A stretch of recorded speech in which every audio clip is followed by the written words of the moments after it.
বিসমিল্লাহির রহমানির রহিম। দয়াময় পরম দয়ালু আল্লাহর নামে। আলহামদুলিল্লাহি রাব্বিল আলামিন।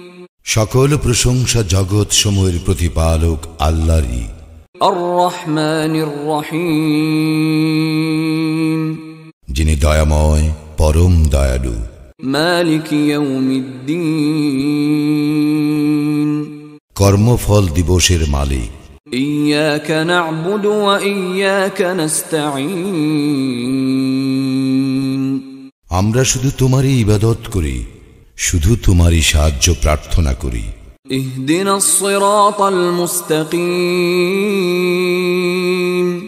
আমাদেরকে সরল পথ প্রদর্শন করো। সিরাতাল্লাযীনা আন'আমতা আলাইহিম গায়রিল মাগদুবি আলাইহিম ওয়ালাদ-দাল্লিন। তাহাদের পথ যাহাদেরকে তুমি অনুগ্রহ দান করিয়াছ, তাহাদের পথ নহে যাহারা ক্রোধ নিপতিত ও পথভ্রষ্ট।